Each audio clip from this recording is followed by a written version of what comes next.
72-73 ആദ്യത്തെ സാറിൻ്റെ ഔദ്യോഗിക പദവി എന്ന് പറയാം. അതായത് ആർട്സ് ക്ലബ് സെക്രട്ടറി. ആർട്സിനോട് വളരെയധികം ഇൻട്രസ്റ്റ് ഉള്ള ഒരാളാണെന്നറിയാം. സാർ അതുകൊണ്ടാണെന്ന് തോന്നുന്നു സാറ് അന്ന് ഇൻവൈറ്റ് ചെയ്തത് വളരെ പ്രശസ്തരായിട്ടുള്ള ഇതിനകത്തും വളരെ പ്രശസ്തമായിട്ട് നിൽക്കുന്ന 2 പേരാണ്. ഒന്ന് വളരെ പ്രതിഭാധനനായ സംവിധായകൻ ശ്രീ അടൂർ ഗോപാലകൃഷ്ണൻ സാറിനെ, 2 EMS നമ്പൂതിരിപ്പാടിനെ. അന്ന് നമ്മൾ ആദ്യത്തെ ഇത് എടുക്കുമ്പോൾ എങ്ങനെയായിരുന്നു ഇവരെ അപ്രോച്ച് ചെയ്ത്? EMSനെ സാറിന് സഖാവിനെ തീർച്ചയായിട്ടും കൊണ്ടുവരാൻ അന്നത്തെ പാർട്ടിയുടെ ഇത് വെച്ച് നടക്കും. അടൂർ ഗോപാലകൃഷ്ണൻ എന്നുള്ളൊരു വ്യക്തിയെ താങ്കൾ പോയി കണ്ടതും എങ്ങനെയാണ് ഇതൊന്ന് ഓർമ്മിച്ചെടുക്കാവും? കൊല്ലം എസ് എൻ കോളേജ് ഞാൻ പഠിക്കാൻ പോകുന്നത് തന്നെ എസ് എൻ കോളേജിൻ്റെ ഒരു ഇടതുപക്ഷ പാരമ്പര്യം നൽകിയ ഒരു ആവേശത്തിൽ നിന്ന് പ്രതീക്ഷിക്കുന്നതാണ്. കാരണം O Madhavan, Veliyam Bhargavan, ONV sir, V Sambasivan, ഇങ്ങനെ ഒരുപാട് ഇടതുപക്ഷ വിദ്യാർത്ഥി പ്രസ്ഥാനത്തിൻ്റെയും പിന്നീട് കേരളീയ സാംസ്കാരിക ജീവിതത്തിൻ്റെയും പ്രകാശ ഗോപുരങ്ങളിൽ തന്നെ വിശേഷിപ്പിക്കാവുന്ന മഹാവ്യക്തിത്വങ്ങളാണ് അവിടെ പഠിച്ച് അവിടെ നടന്ന വിദ്യാർത്ഥി സമരങ്ങളിലൂടെയൊക്കെ വളർന്നു വന്നത്. അതിൽ ONV സാറിൻ്റെ പൊന്നരിവാളമ്പിളിയിൽ എന്നുള്ള പ്രശസ്തമായ കവിത അത് ദേവരാജ മാസ്റ്റർ സംഗീതം നൽകി എസ് എൻ കോളേജിൽ വെച്ച് AKGക്ക് ഒരു സ്വീകരണം നൽകുന്ന ചടങ്ങിൽ പാടിയാണ് ആദ്യമായിട്ട് ഈ ONV ദേവരാജൻ ടീം ഉണ്ടാകുന്നത്. അങ്ങനെയൊക്കെ ഒരുപാട് ചരിത്രങ്ങളുള്ള കോളേജാണ് കൊല്ലം എസ് എൻ കോളേജ്. ഞാനന്ന് ഫസ്റ്റ് BAക്കാണ് പഠിക്കുന്നത്. അപ്പോൾ ഒരുപാട് പോസ്റ്റ് ഗ്രാജുവേറ്റ് കോഴ്സുകളുള്ളതാണ് കൊല്ലം എസ് എൻ കോളേജ്. അപ്പം MAക്കെല്ലാം പഠിക്കുന്നത് MSCക്ക് പഠിക്കുന്നവരുമായിട്ടുള്ളവരെ മിടുക്കന്മാരെ കണ്ടെത്തി അവരെയൊക്കെയാണ് ഓരോരോ പോസ്റ്റിലേക്ക് ഞങ്ങൾ സ്ഥാനാർത്ഥികളായിട്ട് നിർത്തുന്നത്. അപ്പോൾ പാർട്ടിയുടെ ഒരു ഘടകം ഉണ്ടായിട്ടുണ്ട്. പാർട്ടിയുടെയും ബ്രാഞ്ച് സെക്രട്ടറിയാണ് ഞാൻ. അവിടെ ചർച്ച ചെയ്യുമ്പോഴത്തേക്ക് അവിടെ ചിലർ വളരെയധികം പ്രതിഷേധിച്ചു, ചെയർമാനായിട്ട് ബേബി മത്സരിക്കണമെന്നൊക്കെ പറഞ്ഞിട്ട്. ഞാൻ ശരിയല്ല, അതിനൊരു പശ്ചാത്തലം പറഞ്ഞതാണ്. അപ്പോൾ ജയിച്ചു കഴിഞ്ഞപ്പോൾ വലിയ ഭൂരിപക്ഷത്തിലാണ് ജയിക്കുന്നത്. EMS എന്ന് ലോകപ്രശസ്തനാണ്. 57 EMS ഗവൺമെൻറ് ആദ്യത്തെ ഗവൺമെൻറ് നയിച്ച ആളെന്നുള്ള തരത്തിൽ. പിന്നെ 67 വീണ്ടും 2ാമത് മുഖ്യമന്ത്രിയായ ആൾ. അപ്പം അതെല്ലാം ഉണ്ട്. പക്ഷേ അടൂർ ഗോപാലകൃഷ്ണൻ എന്ന പ്രശസ്തിയിലേക്ക് ഉയരുന്നേ ഉള്ളൂ. അദ്ദേഹത്തിൻ്റെ ആദ്യത്തെ സിനിമ സ്വയംവരം പുറത്തു വന്നിട്ട് മാത്രമേ ഉള്ളൂ. പക്ഷേ അതിന് ദേശീയ അവാർഡ് കിട്ടി. അപ്പോൾ സ്വയംവരത്തിന് ദേശീയ അവാർഡ് കിട്ടി അദ്ദേഹം ദേശീയ പ്രസിദ്ധനായി മാറിക്കഴിഞ്ഞു. ഒറ്റ ചിത്രം കൊണ്ട് തന്നെ. ചെറുപ്പക്കാരനാണ്. PJ ആൻ്റണി ശേഷം എനിക്ക് തോന്നുന്നു അദ്ദേഹമായിരിക്കും അല്ലേ ദേശീയ തലത്തിൽ അവാർഡ്? ദേശീയ തലത്തിൽ അതെ. അല്ല, പിന്നെ രാമുക്കാരിയാട്ടിന് ചെമ്മീൻ അവാർഡ് കിട്ടിയിട്ടുണ്ടായിരുന്നു. രാമുക്കാരിയാട്ടിന് കിട്ടിയിട്ടുണ്ട്.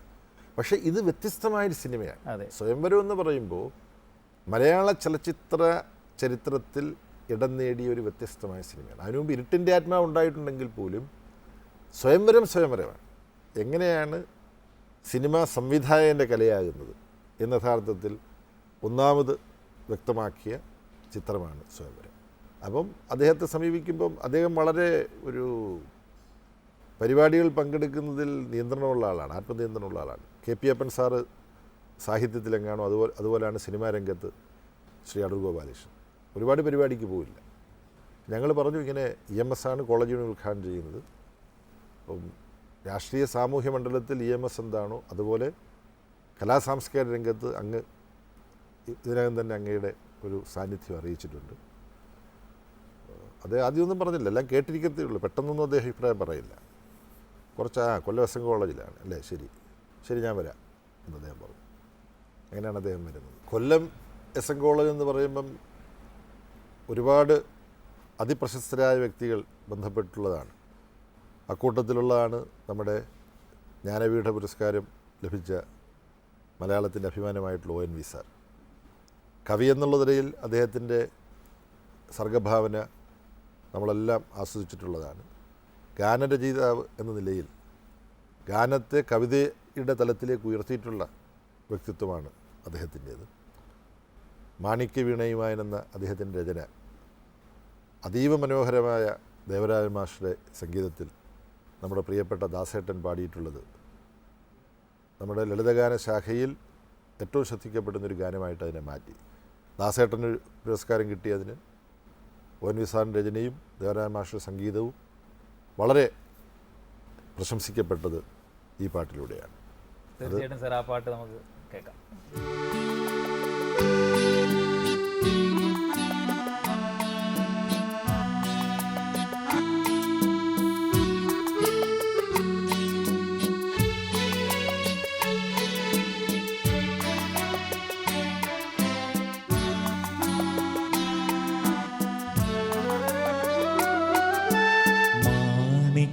വീണയുമായി മനസ്സിൻ്റെ താമരപ്പൂവിലുണർന്നവളെ, പാടുകില്ലേ വീണമീട്ടുകില്ലേ, നിന്റെ വേദന എന്നോട് ചൊല്ലുകില്ലേ, ഒന്നും മിണ്ടുകില്ലേ.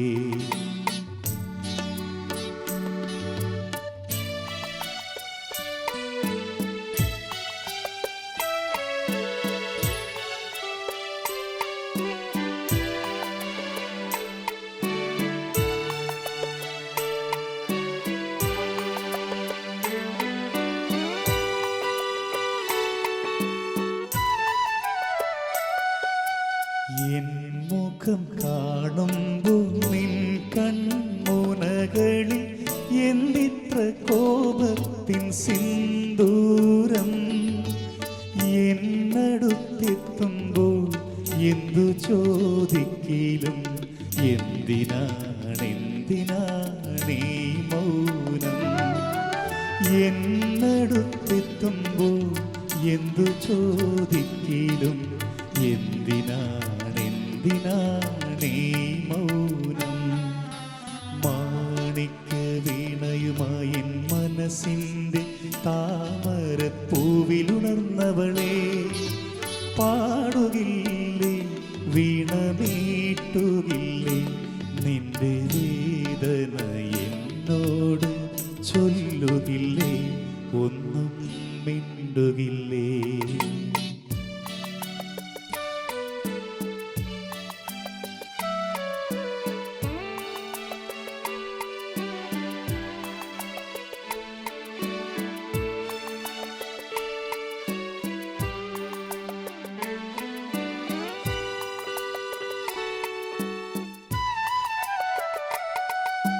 മഞ്ഞു പൊഴിഞ്ഞല്ലോ, മാമ്പൂ പൊഴിഞ്ഞല്ലോ, പിന്നെയും പൊന്തയിൽ വന്നല്ലോ, നിൻമുഖത്തിന്നു മറഞ്ഞൊരാ പുഞ്ചിരി, എന്നിനെ കാണും ഞാൻ, നിൻമുഖത്തിന്നു മറഞ്ഞൊരാ പുഞ്ചിരി, എന്നിനെ കാണും ഞാൻ. മാണിക്ക വീണയുമായി മനസ്സിൻ്റെ താമരപ്പൂവിലുണർന്നവളെ, പാടുകില്ലേ വീണമീട്ടുകില്ലേ, നിന്റെ വേദന എന്നോട് ചൊല്ലുകില്ലേ, ഒന്നും മിണ്ടുകില്ലേ.